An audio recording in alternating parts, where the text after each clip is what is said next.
All right, here Vinny's back, my friends. As you know, I try to come every week too for you with my 3 podcasts and the Clubhouse now, Vinny and Bo show, and then also Apartment Syndication Made Easy, the sequel to my big best-selling book. Oh my gosh, #1 international seller with 450 reviews now worldwide.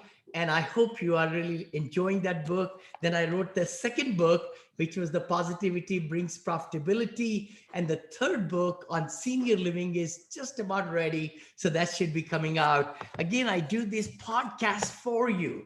So please like it. Please share with other people. Give great 5-star ratings. We got a lot of great ratings coming up. So we were also in the top. We hit 100,000 downloads in such a short period of time. So I really want to give credit to you.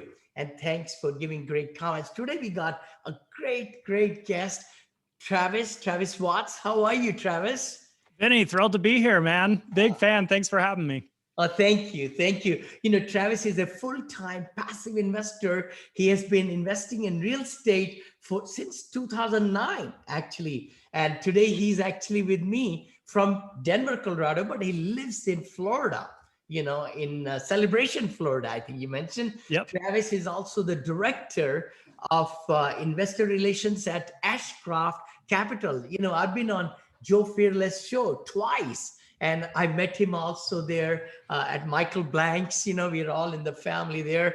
Yeah. And, you have been, into multifamily as LP, single family, vacation rentals. And then so you're dedicating a lot of your time now educating others who are looking to be more hands-off in real estate. So we're going to dig into it, with you. Travis, thanks for joining and thanks for taking the time. You bet, Vinney. Yeah, thrilled to get started. You bet. Tell me more about, your beginnings and kind of, give some light on that. Yeah. Sure. Yeah. Well, thank you for that intro. I think we're about done. I think you covered it all. So we'll see you guys next time. So I guess I could start it this way. So my parents raised me with a very frugal mindset. They were not investors at all, nothing to do with real estate whatsoever, but they did teach me kind of the fundamentals of just finance in general and saving money, et cetera, et cetera. Well, what I realized post-college was I'm not going to be able just to save my way to wealth. I can't just throw money under the mattress and then one day I'm going to have it all, right? So I had to start learning investing. And so that's the other side of the coin. And I knew I wanted to get into real estate, Vinney. And so like a lot of people, when I was in 2009, I was just beginning. I think I was 19 or 20 years old. I decided I'm going to buy a single family home. And I started with house hacking. So it was a 2-bed, 1-bath. And I said, I'm in a college town. I know someone's going to rent that other bedroom from me for about $600 per month. And my mortgage was like $650 a month. So it was a really cool way to get started because I was right out of the gate buying a depressed asset by price point because it's 2009. Things had just fallen out. Yep. This was out in Colorado in Fort Collins. And then I was basically living for free, $600 a month from a roommate on a $650 mortgage. So it really opened my mind to cash flow, to passive investing, and into the power of real estate. And then I just kept learning from there. I would listen to podcasts, I would read books, and I eventually ended up finding some mentors. But that project sparked something in me, and I just wanted to dive in head first, and probably the wrong way. We all have done that. Yeah. And so I thought, I'm going to be a fix and flipper, right? And so that was something I did and discovered that, I'm not that good at it, quite frankly, and I don't enjoy it. I'm not a handyman, and I didn't like the process. So then I thought, well, I'm going to do vacation rentals. I'm going to do this Airbnb thing and kind of pick up on that trend, and did that. And kind of same thing. It was very hands-on, took a lot of my time away. And I thought, at the end of the day, I'm fast forwarding now like 5-6 years. I thought I'm a W-2 employee. I was at the time, and I worked in the oil field, and that took a ton of my time away. I was always out of state or out of the country. I worked in the Middle East. It was very hard for me to scale a single family portfolio the way I wanted to, because I ultimately had to make a decision at one point. Am I going to be a real estate person, or am I going to work this job? Because I can't do both. And that's what led me to becoming a passive investor. I thought, how do I become hands off in this whole equation? How do I invest in real estate? How do I get cash flow and passive income, but not have to do it all myself? And so in 2015, that was the big change, right? That was the big light bulb moment. And that's where I became a limited partner in these real estate private placements, where I could, work with folks like yourself and so many others who are experts in what they do. They're passionate about being in the business of real estate, where I wasn't. And there's a lot of people in that boat: a doctor, a dentist, a lawyer, an attorney, a pro athlete. People are focused on what they're doing. It's their highest and best.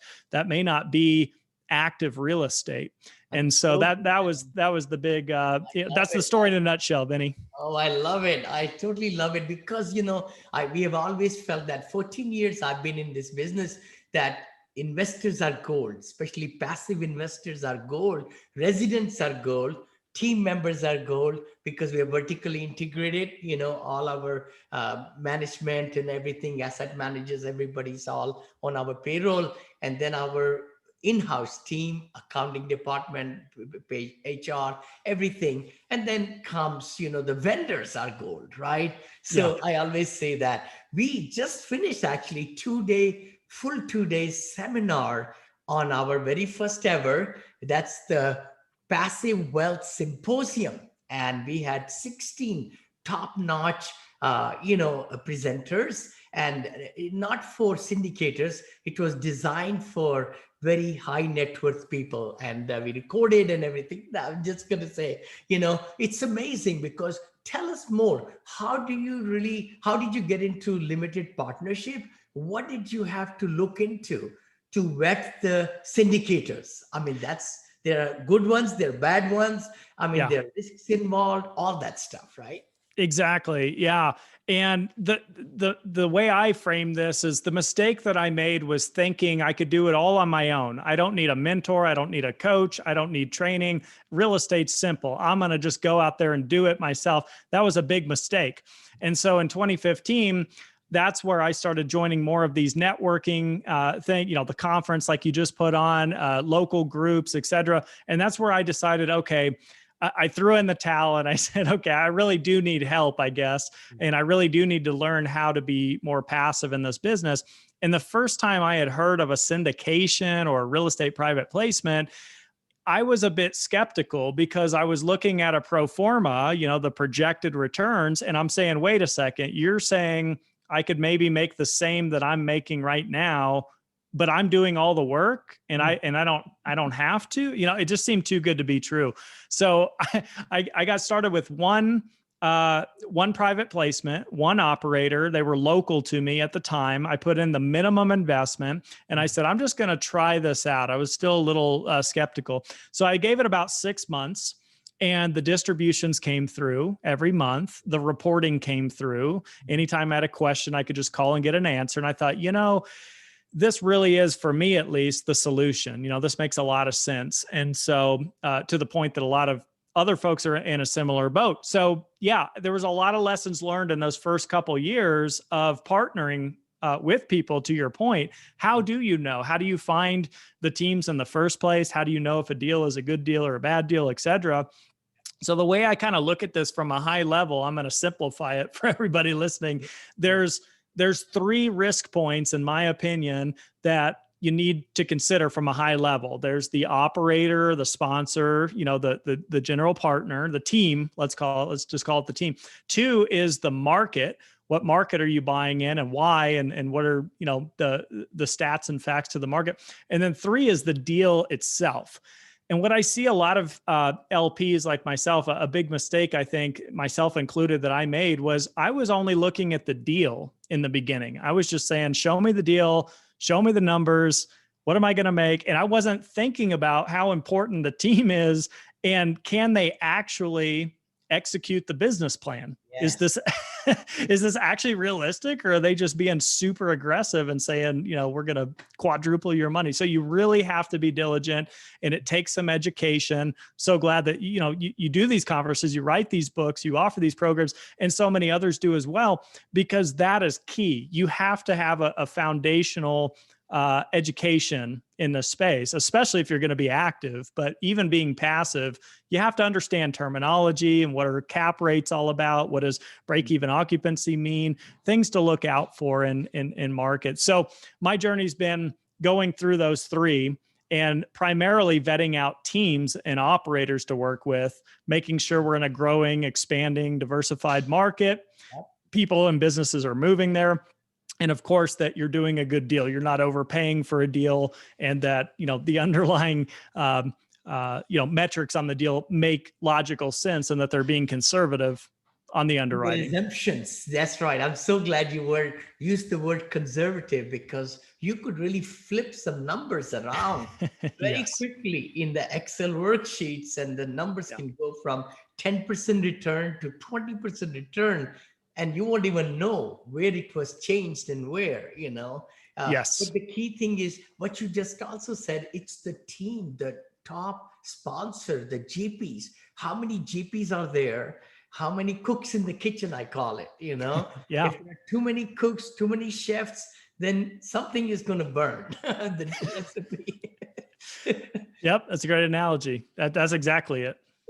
And also, I'm so glad you said the operation part of it, because it's not what we buy. That's what I've done. I've done 34 syndications now so far. Yep. And I've been the GP on every single one. I think I only needed 2 other times some other co-GPs, 2 or 3, let's say, in the big ones, 52 million, 35 million. But before that, it was all the one company, But the key thing is, it's when we get the keys from the seller of the property, then the job begins, isn't it? 100%. Exactly. Yep.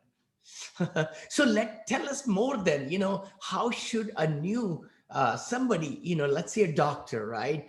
He wants to put 200, 300, 400. So they should look into those 3 things, but how are they go about it? I mean, Yeah. Good question. So, there's 2 kind of offerings that are probably most common in the industry. You have these 506C offerings that can be generally advertised, solicited, so they're more visible to the world. You might even see a Facebook ad or something pop up here and there.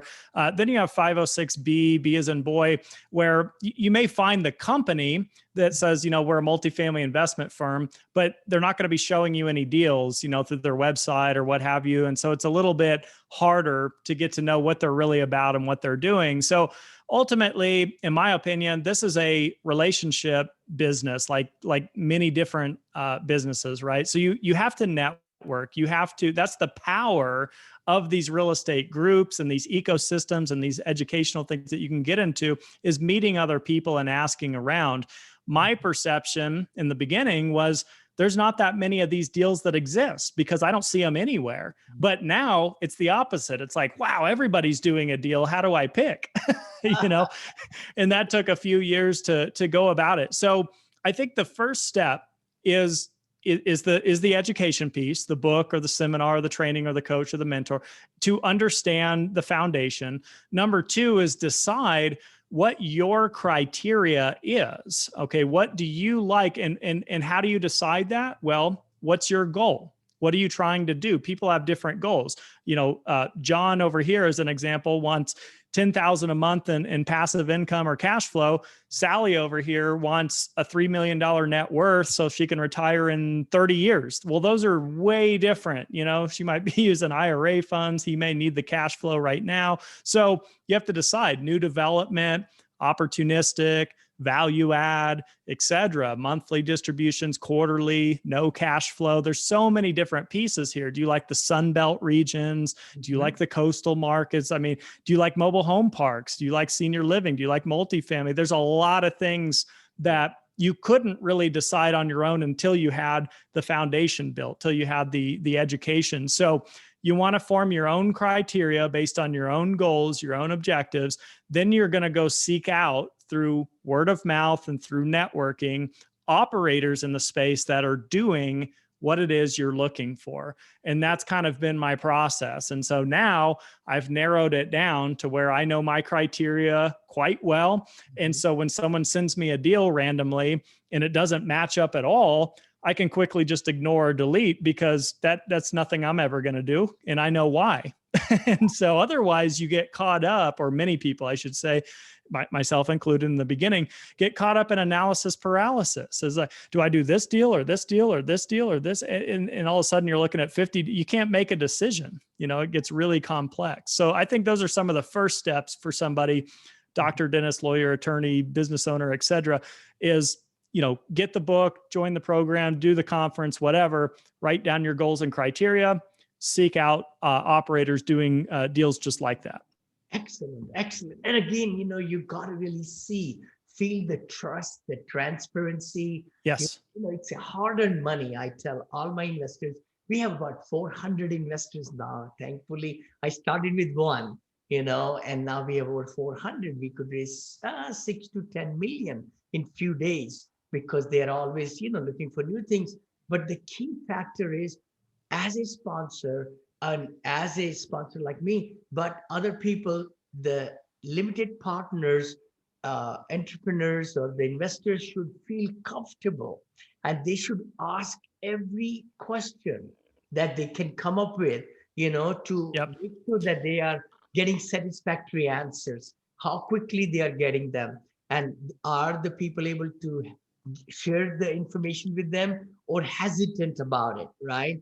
Or even talk to some of the present investors or some long-time investors who have dealt with the operators for some time, because that can tell a whole picture, right? Yeah. Exactly. And that's kind of the next phase on top of, that was a great transition point, because those are the next steps. You want to align yourself in philosophy. You want to get to know, trust these people. You want to get the word of mouth references. You want to look at track record. You want to look at experience. There's all of that kind of comes next after you know what you're looking at and how to look at that and why you're looking at that. Then it's taking it, to your point, to those next steps. And that weighted average, if I had to, make that up, I would say 50% of the importance is on the team, in my opinion, 25 on the market, 25 on the deal. And the reason I say that, if you're experienced and you've done it over and over and over, you probably know what markets to be in for your business model. You're probably not going to do a crappy deal if you've got a solid track record. So they kind of somewhat fall into place. You still obviously want to do your due diligence as an LP, but the key is the partnership, to your point. I'm so glad you're saying that. Let's just dig into the PPM and the subscription agreement and operating agreement. Those are the three major, crisp and clear, and with the information packet, of course, and how much due diligence materials with these sponsors share with the investors, so that they can have the comfortability in making sure that, what they are doing is correct. I really enjoy when my investors, they say, Vinney, over here, they found, and could you explain something about this? It could be the IRR, or it could be the cap rate. It could be the exemption on the exit cap rate, those, and the taxes, how did you finalize, and the RUB system, why do you feel how you feel? So it's good to have those, questions answered, right? Absolutely. Absolutely. Yeah. Communication is key. Absolutely. That's why I look for, part of my criteria. Everyone would be probably different here, but for me, I live on cash flow. And so I do a lot of stabilized investing and things like that. But I also look for, in my case, monthly distributions and monthly reporting, because I like to keep a closer pulse, and I like to know more frequently what's happening on the property level and things like that in the financials. But again, doesn't make it right for anybody listening. Just know your own criteria. That may not be as important to you, but I do know that the partners I work with, if I were to call them on a Thursday, either A, they're probably going to answer their phone. And if they don't, they're probably going to call me back same day. And if they just absolutely can't, they will call me back the next day. You know what I mean? I'm not going to be waiting for weeks on end and then, oh, I didn't realize you left me a voicemail. Right. Things like that. Totally, totally. Let's go back into also now we put the money with the sponsors, like anybody out there or us or you. Sure. Then what are the factors after that? The communication. Let's talk about that. So what do you feel should be the, how do you do it? Let's say that, or what can LPs expect? Let's just say. I would say that well, first of all, it depends on the business plan that you're doing, so a new development, new construction, maybe a little less frequent on a few things, could be less frequent on reporting, could be less frequent on distributions, et cetera, versus say a stabilized value add with monthly distributions, so again, know your criteria, know what's important to you, but what can you expect? I would say the industry standard is quarterly communications. You might get some quarterly financials. Here's what's happened over the last few months. Here's what we, project forward, et cetera. I like to get a combination of things. I like to know occupancy, collections, some of kind of the high level metrics, what's happening in the market. Like, oh, FYI, a big company just moved into town. They're going to hire, 5,000 people. Well, that's great news, for that area and for that submarket. Also, unexpected events always come up. This is the real world. This is real estate. Things happen. So we just had a bad, Texas freeze happen. So I wanted to know, like, that week, what happened? I don't want to wait 4 months for an update and say, oh yeah, a few months ago, a whole bunch of pipes burst and that, yeah. Yeah. And so we're no longer sending you any distributions. No, tell me right away, like as soon as reasonably possible, what's going on. Tornadoes happen, hurricanes happen, floods happen. Just keep your investors up to date if you're on the active side, if you're a GP, and just let them know proactively about things that come up.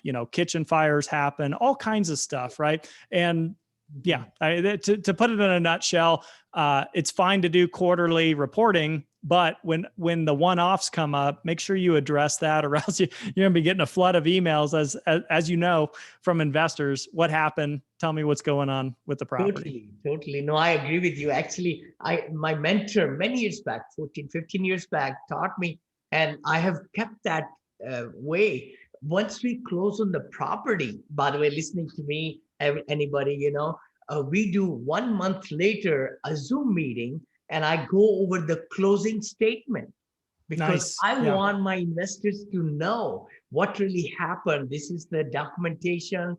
This is where it came, the sales price. These are the costs that got into legal and this escrows. So I go over all that with my investors and show them the formation documents, the LLC, so that they can sleep nicely, that, the property is now, bought, right? I might introduce the staff, the team, our team, property management team. Then a month later, I like to do another seminar, Zoom meeting, to share with them the software, what we are using, because I want them to see that we are professionals and what we have done in 1 month, take over the signage or things, or maybe in the leasing office, some things we might have done. So this way we kind of get them going to a quarterly Zoom meeting. But the first 2-3 months are critical for giving them the transparency, and also making sure that they really like,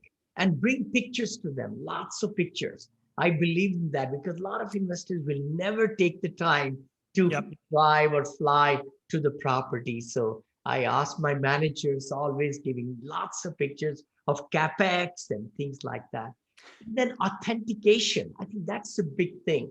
I see some people like to put a lot of Excel worksheets, and I despise those Excel worksheets, because we need to give the snippet from the software with the date, the property at the bottom, the name of the software, as well as the date and when we ran it. If it could be the delinquency report or CapEx report, or P&L or rent roll, anything, authentication is very, very important, Yeah. Absolutely. You're adding a lot of transparency, a lot of value, a lot of the education component. And again, back to who is your LP audience, your limited partners. They're folks that don't have enough time to be doing this stuff on their own. So yeah, they don't want to go spend their weekend going through detailed Excel sheets trying to figure out what does this term mean and what does that line mean and is this good or is this bad? And now I got to make a phone call to ask Vinney what this is. You're doing a great job proactively, and that's exactly it. And to your point, I'm a big fan too of not only pictures too, but video as well. So here's our new laundry room. Here's whatever it is. Here's the construction crew putting things together on the new development.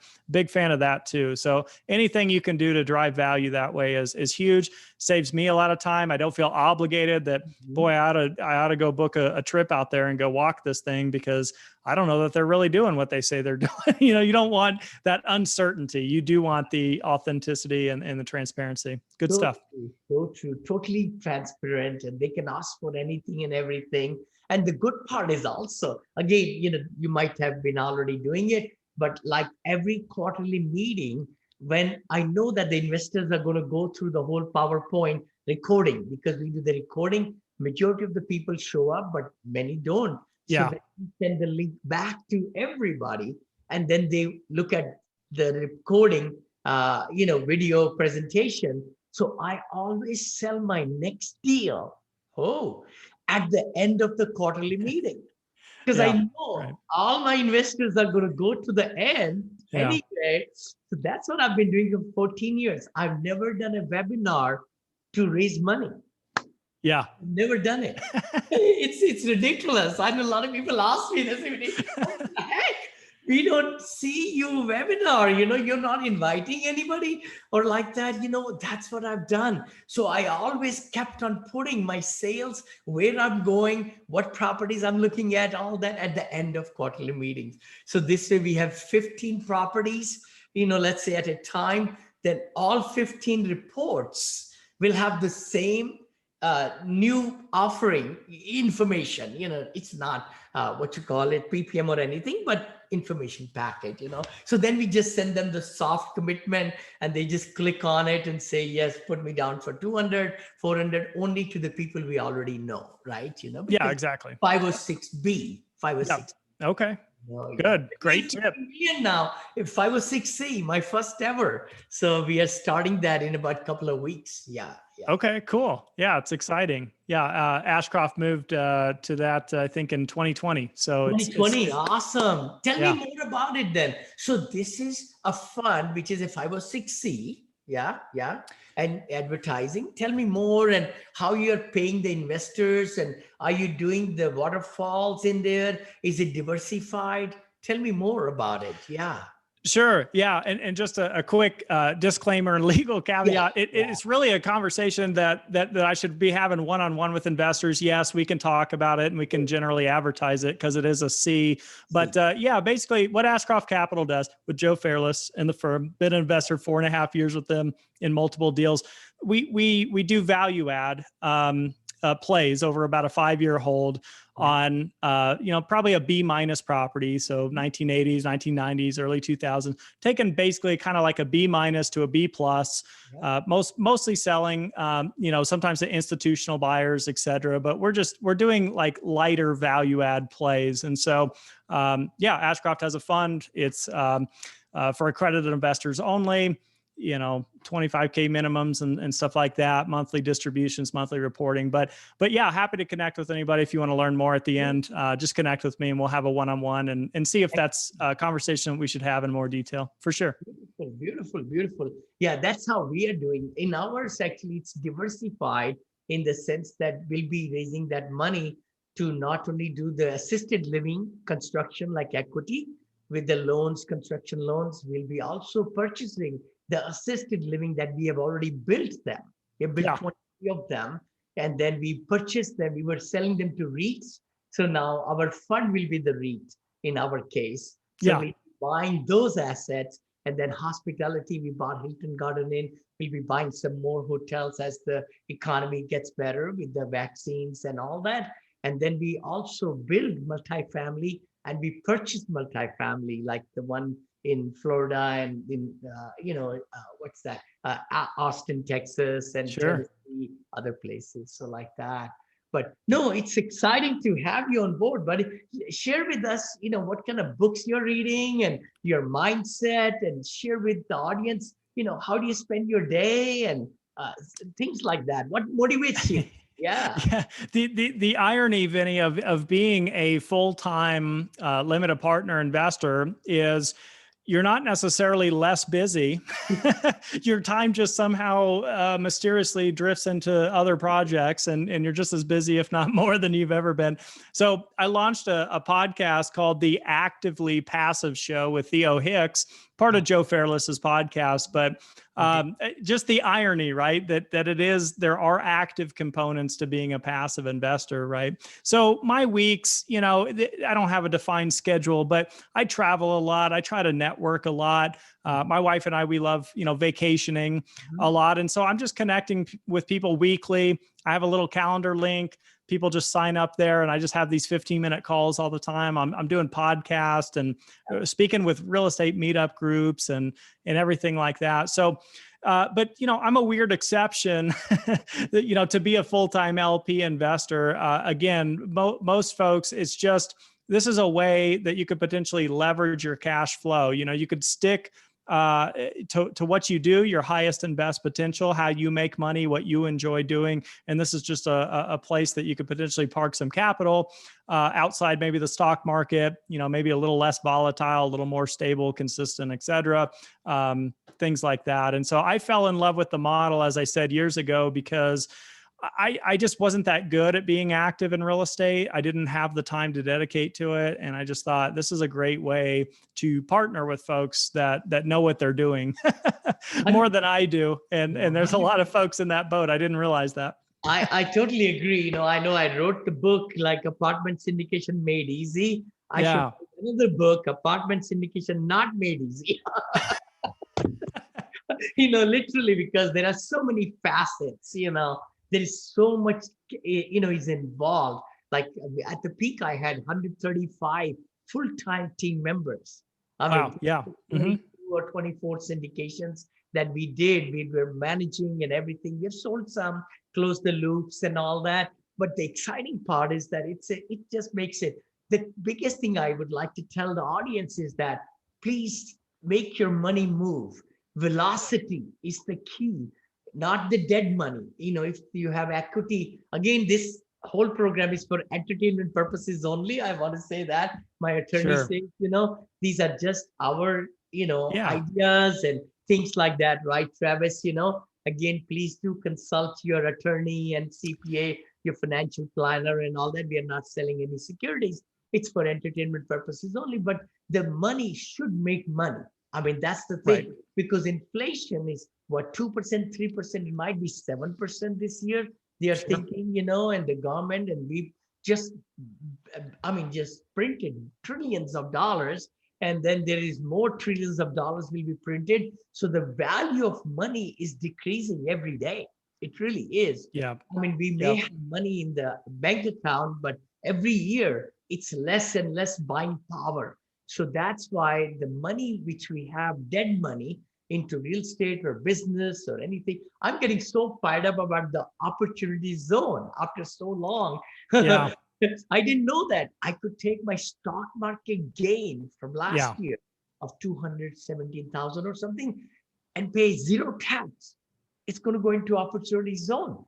Then the equity gains and all those. And I know some of my friends in the Silicon Valley, I'm just saying it to the audience, they made like $1 million. They sold them stocks. They don't have to pay any gains. I didn't know that. So you can actually take all your gains and put it into opportunity zone. Have you done any opportunity zone, by the way, Travis? I haven't yet. I have worked with a CPA on some other strategies that I'm doing, and that's such a huge component. I'm glad you brought it up. So many folks are in real estate in general in any capacity for the tax advantages, because again, who is your limited partner investor? High income, high net worth individuals, right? Usually taxes are a pain point who wants to be paying half their money or more away in tax? So, there's ways working with a licensed professional CPA, of course, tax advisor, to mitigate some of that, whether it's through syndication or doing your own buy and hold single family, whatever it is, opportunity zones. There's so many, and there's so much more. That's a podcast in itself, but glad you brought that up. Yes. Cost segregation. Oh yeah, exactly. Again, this is just an example to the people listening to me. Like for 500,000 investor for like in 2019, I gave them K1 of minus 319,000. Wow. So they were able to get that much passive loss, guys. That's an example. Don't call me and say, Vinney, where is that deal? That's sold. But the thing is, that's what this power is in the cost segregation and depreciations, paper loss of accelerated, we call it, because it's not over 27.5 years, but it's, right, first year, 5-year, 15-year, things like that. So, no, it's been just wonderful to spend some time with you. Travis, anything last thoughts you'll tell the passive investors, before we wrap up? Yeah. In closing, I guess I'd like to share this just from a personal perspective. Is I started with real estate as an investment vehicle. I then moved by choice to learn stocks, bonds, and mutual funds. And I went and I worked for a brokerage house for a while. And I just really wanted to learn. That's what that was about. It wasn't anti-real estate. It was learning something new. And I inevitably just left the Wall Street world to go back to real estate because I just realized the power of it, paying down principal and leverage and the tax advantages and the cash flow. And this is what I really want to point out to folks is the traditional path of investing seems to be so reliant and based on just things going up. You buy low, you sell high, and one day you retire, right? You just, whatever, you buy an index fund or something, and you just hope that in 60 years, things are great. Well, but what about cash flow? What about passive income? At some point, this is my personal belief, my personal opinion, speaking individually, but we all have to get to a point at somewhere in our lifetime that we are passive, whether that means living on Social Security and a pension and a 401k. If you ever want to stop physically working at any point, then you have to learn it. So why not learn it now? And I just can't tell you enough that the power of monthly cash flow is tremendous. And it's not a money game to me.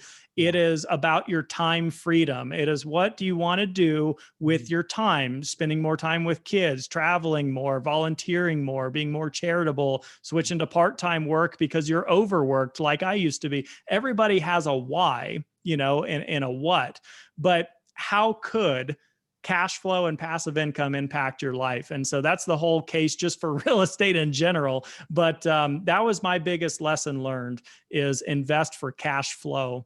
And so anyway, that's my closing thought. Love it. Travis, what you just said, and I've been telling my investors and our teams, cash flow is king. Cash flow is the king for syndicators like us to find the deals which really are great deals to bring great cash flows monthly, quarterly for the investors, plus the equity gain, which value adds, like you mentioned in the podcast. And that's what we've been doing. The key thing is take action. I would really say everybody listening to us, please look at, where is your money and where it's being invested or wherever it's parked. I call the word park because if it's not in a vehicle to get your acceleration or turning and making more money, then it's in a wrong place, and the leverage is amazing in real estate.